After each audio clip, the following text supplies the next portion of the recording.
السلام علیکم ورحمۃ اللہ وبرکاتہ۔ الحمد للہ وحدہ والصلاة لا نبی بعدہ وآلہ واصحابہ واہل بیتہ اجمعین اما بعد فاعوذ باللہ من الشیطان الرجیم بسم اللہ الرحمن الرحیم وما هذه الحياة الدنيا إلا لهو ولعب وإن الدار الآخرة لهي الحيوان لو كانوا يعلمون صدق الله۔ قال النبي صلى الله تعالى عليه وسلم الدنيا حب الدنیا رأس کل خطیئہ صدق رسولہ النبی الامین الکریم ونحن علی ذلک لمن الشاہدین والشاکرین والحمد للہ رب العالمین۔ حضرات، سب سے پہلے درود شریف نظر کر لیں۔ اللہم صلی علی سیدنا مولانا محمد معدن الجود والکرم منبع العلم والحلم والحکم بارک سلم صلاۃ و سلام علیک یا رسول اللہ صلی اللہ تعالی علیہ وسلم۔ آج کی اس مبارک مجلس میں قرآن کریم کے 21ویں سے پارے کی آیت کریمہ تلاوت کی گئی ہے۔ وما هذه الحیاۃ الدنیا الا لہو ولعب وَإِنَّ الدَّارَ الْآخِرَةَ لَهِيَ الْحَيَوَانُ لَوْ كَانُوا يَعْلَمُونَ۔ یعنی دنیا کی زندگی نہیں ہے مگر لہو و لعب، وَإِنَّ الدَّارَ الْآخِرَةَ لَهِيَ الْحَيَوَانُ، اور بے شک دار آخرت یعنی آخرت کی زندگی ہی اصل حقیقی زندگی ہے۔ لو کانوا یعلمون، کاش لوگ اس حقیقت کو سمجھتے جانتے۔ حضرات، آج اس آیت کریمہ کو اس لیے موضوع سخن بنایا کہ پوری دنیا تقریباً 99% انسانوں کی بات کی جائے تو میں سمجھتا ہوں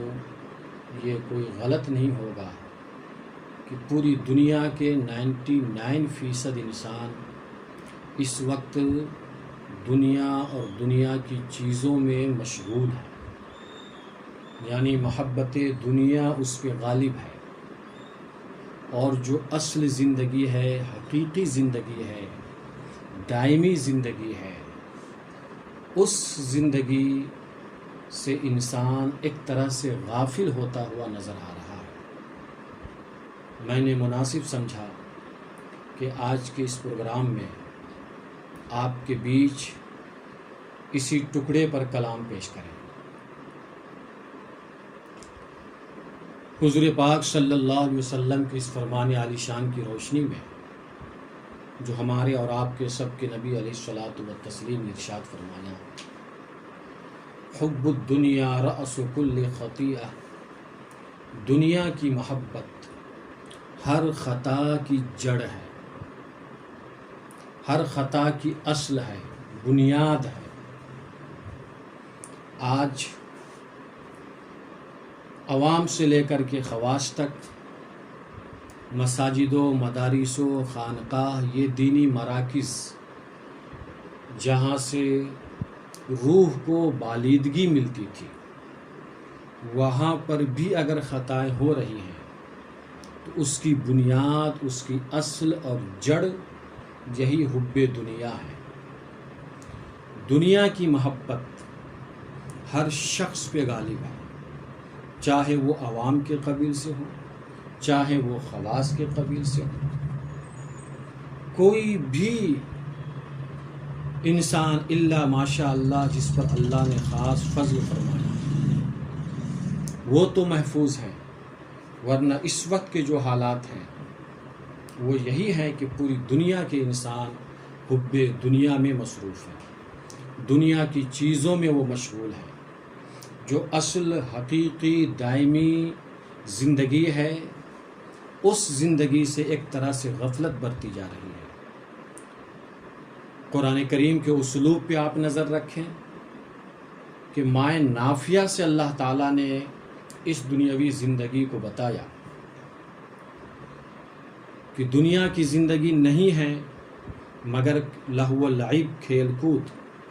یعنی جس طرح کے ایک میدان میں بچہ آتا ہے، کھیلتا ہے، کودتا ہے، کچھ لمحے کے بعد وہ پھر منتشر ہو جاتا ہے، ایسی ہی یہ دنیاوی زندگی ہماری مختصر سی ہے۔ موت آئے گی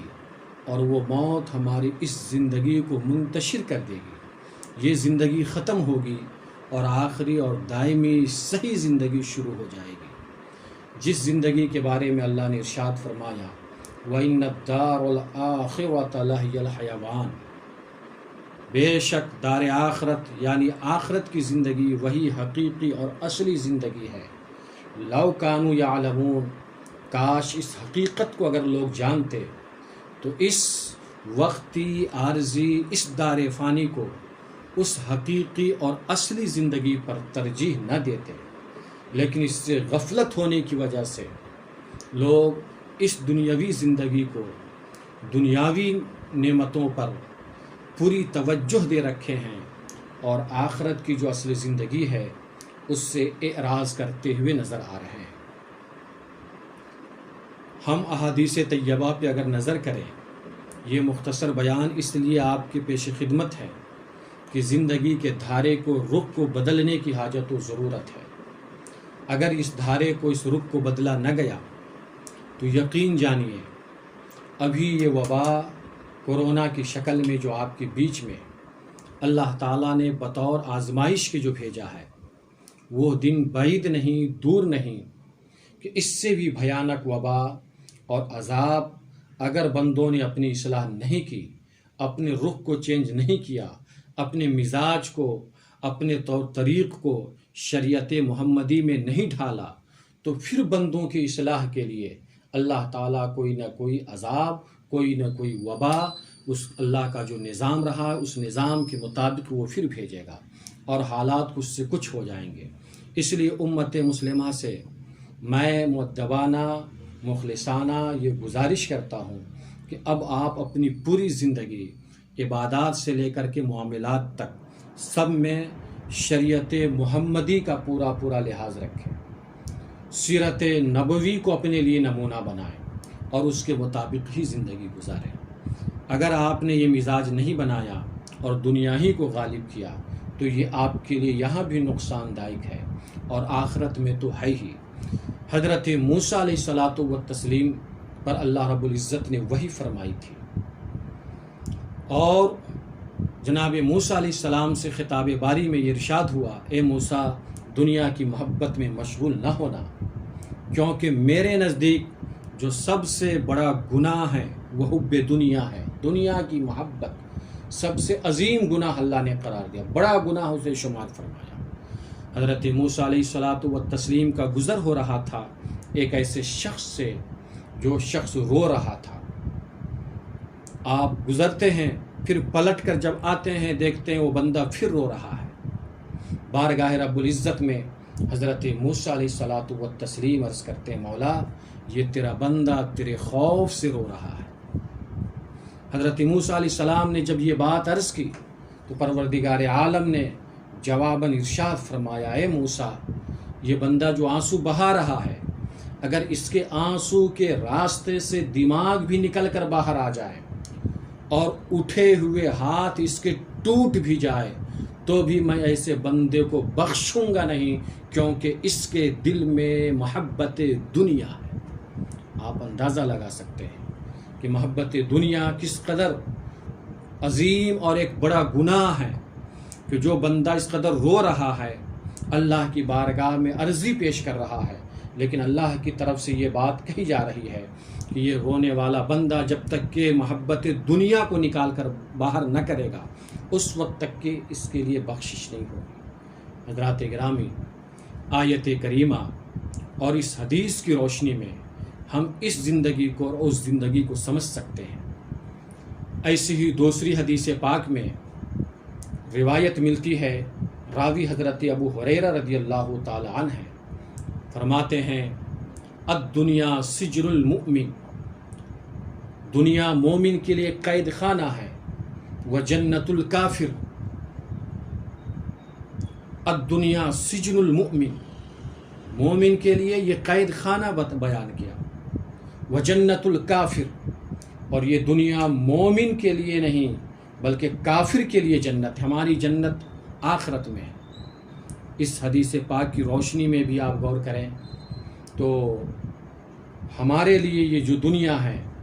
یہ قید خانے کی طرح ہے۔ اس قید خانے کا کیا مطلب؟ ایک جیل میں رہنے والے بندے کا، ایک قیدی کا ایک مخصوص لباس ہوتا ہے، ایک مخصوص اس کا نظام ہوتا ہے جو ایک جیلر چلاتا ہے، وہاں کے نظام کے مطابق ہم مومنین کے لیے یہ دنیا قید خانہ ہے، یعنی ہمارے لیے شریعت محمدی کے مطابق ہی یہ زندگی گزرے گی۔ اگر اس جیل میں، اس قید خانے میں ہم نے شریعت محمدی کا پورا پاس و لحاظ کیا اور اس کے مطابق زندگی گزار لیا، اور اس قید خانے سے جب ہماری چھٹی ہوگی، جب ہم آزاد ہوں گے، تو ہمارے لیے جو نتیجہ ہے وہ ہے دار آخرت کی شکل میں، اور اللہ تعالی ہمیں جنت عطا فرمائے گا۔ حضرات گرامی، اس طرح کے مختصر بیان صرف اس لیے آپ کے سامنے آج پیش کیے جا رہے ہیں تاکہ آپ اپنے نظام زندگی کو، اسلوب زندگی کو چینج کریں اور بدلیں، اور ایک مزاج بنا لیں کہ عبادات ہوں کہ معاملات ہوں، سارے مسائل شریعت محمدی کے آئینے میں ہی ہم مکمل کریں گے۔ دنیا ہزار ترقی کر جائے، لیکن یاد رکھیں کہ آپ کی ترقی سیرت محمدی میں مضمر ہے، سیرت رسول ہی آپ کے لیے نمونہ عمل ہے، اس کے علاوہ کوئی راستہ نہیں، اور اسلاف کا جو طریقہ ہے وہی طریقہ ہمارے لیے مفید ہیں۔ اسلاف سے ہٹ کر کے اگر ہم کوئی طریقہ اپناتے ہیں تو یقین جانیں کہ وہ طریقہ ہمارے لیے کارگر نہیں ہے، مفید نہیں ہے۔ جس قدر بھی ہم چاہیں دنیاوی اعتبار سے اور اخروی اعتبار سے کامیابی کی منزل کو چھونا ہم چاہیں، جس طرح سے بھی چھونا چاہیں، اس کے لیے ہمیں نمونہ بنانا ہوگا، دیکھنا ہوگا، ہر معاملے میں پیغمبر علیہ الصلاۃ والتسلیم کی زندگی کو اپنے سامنے رکھنا پڑے گا۔ جس دنیا کے لیے ہم مر رہے ہیں، جس دنیا کی چیزوں کے لیے ہم پریشان حال ہیں، عوام سے لے کر خواص تک ہر کوئی عزت و جاہ، مال و دولت و ثروت کے حصول میں اس وقت مصروف ہے اور مشغول ہے، اور جو رزاق حقیقی ہے اسی مالک حقیقی کو ہم بھلا بیٹھے ہیں۔ اس خالق حقیقی کی نزدیک اس دنیا کی حقیقت کیا ہے آپ اندازہ لگا سکتے ہیں۔ روایت میں یہ ہے کہ اس خالق حقیقی کے نزدیک دنیا کی جو حقیقت ہے وہ مچھر کے پر کے برابر بھی نہیں ہے۔ اگر مچھر کے پر کے بھی برابر ہو تو حدیث پاک کے کلمات کے ٹکڑے یہ ہیں، ما سقا کافرم منہا شربتا۔ اللہ رب العزت اگر اس دنیا کی زندگی اور یہ دنیا مچھر کے پر کے برابر بھی اگر وقت رکھتی ہے دنیا، تو کافر کو ایک قطرہ بھی اس دنیا سے نہیں پلاتا، لیکن اللہ رب العزت اسے پلا رہا ہے، اسے دے رہا ہے کہ اللہ کے نزدیک مچھر کے پر کے برابر بھی اس دنیاوی زندگی کی، اس دنیا کی کوئی حقیقت نہیں ہے۔ اور مومنین کے لیے دنیا صرف اس طرح ہے کہ جیسے ایک کسان کھیتی کی زمین حاصل کرتا ہے اور اس زمین سے فائدے اٹھاتا ہے۔ حدیث پاک کے کلمات یہ ہیں، الدنیا مزرع الآخرہ، دنیا تو آخرت کے لیے کھیتی ہے۔ تو مومنین کو صرف کھیتی کے حساب سے اعمال خیر، یہاں پر اعمال خیر کی بیج ڈالنی چاہیے تاکہ آنے والی زندگی میں جو دائمی، اصلی اور حقیقی زندگی ہے اس میں وہی صحیح فصل کو وہ کاٹ سکے۔ اگر آج نماز کی بیج ڈالی جائے، روزے کی بیج ڈالی جائے، زکوٰۃ ہے، حج ہے، حقوق اللہ ہے، حقوق العباد ہیں، اس طرح کے پاکیزہ بیج کو اگر ڈالتے ہیں تو فصل بھی انشاءاللہ العزیز اللہ کی رضا کی صورت میں، ثواب کی صورت میں، جنت کی صورت میں، اللہ کی دیدار کی صورت میں، قرب مصطفی کی صورت میں، قرب صحابہ کی صورت میں، اللہ اپنے مخصوص قرب کی صورت میں آپ کو عطا فرمائے گا۔ اور اگر یہ بیج نہیں ڈالی گئی تو یہ یاد رکھیے کبھی ایسا نہیں ہوا کہ ڈالے کچھ اور زمین فصل پیدا کرے کچھ اور، کبھی ایسا نہیں ہوا کہ بیج تو ڈالنے والا کسان ڈال رہا ہے گیہوں کے اور اس سے وہ کاٹ رہا ہے دھان، ایسا کبھی نہیں ہوا ہے۔ اس لیے اگر اس دنیاوی زندگی میں اگر اعمال حسنہ کی بیج آپ ڈالیں گے تو یقین جانیے آنے والی زندگی میں ثواب کی صورت میں، اللہ کی رضا کی صورت میں، اللہ کی رحمت کی صورت میں آپ فصلوں کو کاٹیں گے۔ اور اگر یہ بیج نہ ڈالی گئی، شراب، جوا، بدکاری، بدعمالی، اس طرح کے اگر آپ اعمال کرتے رہیں گے تو نتائج بھی اللہ تعالیٰ اسی شکل میں آپ کو عطا فرمائے گا۔ ہماری اور آپ سب کی عبرت کے لیے یہ کرونا وائرس کی شکل میں جو اللہ تعالیٰ نے ایک وبا کو بھیجا ہے، اگرچہ اس کے اندر بہت ساری باتیں کی جا رہی لیکن یہ طے ہے، دنیا نے تسلیم کیا یہ وبا ہے، اللہ کی طرف سے ایک آزمائش ہے، ایک امتحان ہے، بندوں کی اصلاح کے لیے ایک وقت ہے کہ اگر اب بھی بندہ اپنے آپ کو نہیں سدھارتا ہے، اصلاح نہیں کرتا ہے، اپنے طرز زندگی کو نہیں بدلتا ہے، قانون اسلام کے مطابق وہ نہیں چلتا ہے، تو آنے والے وقت میں اسے اور بھی ذلیل ہونا پڑے گا، رسوا ہونا پڑے گا، اور بہت سارے مصائب و آلام سے اسے دوچار ہونا پڑے گا۔ نہایت ہی افسوس کے ساتھ یہ گفتگو آپ کے سامنے ہمیں پیش کرنی پڑ رہی ہے کہ یہ 2020 اتنا زیادہ ہمارے لیے غمناک گزر گیا کہ علماء کی ایک اچھی خاصی تعداد دنیا سے چلی گئی، اور وہ علماء کرام دنیا سے تشریف لے گئے جن کے بارے میں وہم و گمان بھی نہیں تھا اور آثار بھی نہیں دکھ رہے تھے، لیکن ایسے علماء کا چلا جانا بھی اس بات کی شہادت و دلیل ہے کہ اب قیامت بہت قریب ہے کہ علم کو اٹھایا جا رہا ہے عالموں کے ذریعے۔ اس لیے اللہ کے بندو، آپ اس مبارک مجلس میں حاضر ہوئے تو میں آپ سے یہی کہوں گا کہ اب اپنی پوری زندگی یہ مزاج بنا لے کہ ہم شریعت محمدی کے آئینے میں ہی گزاریں گے، چاہے وہ معاملات ہوں یا عبادات ہوں، اپنی عقل کے گھوڑے کو نہیں دوڑائیں گے۔ جو باتیں آپ سے پیش کی گئی ہیں ان باتوں پہ آپ عمل کریں گے تو انشاءاللہ العزیز آپ یہاں بھی کامیاب ہوں گے، وہاں بھی کامیاب ہوں گے۔ بس انہی باتوں کے ساتھ ہم اپنی گفتگو کو مکمل کرتے ہیں۔ اللہ رب العزت اس گفتگو کو قبول فرما کر آپ کی دنیا اور آخرت کو کامیاب فرمائے۔ وما علینا الا البلاغ۔ السلام علیکم ورحمۃ اللہ وبرکاتہ۔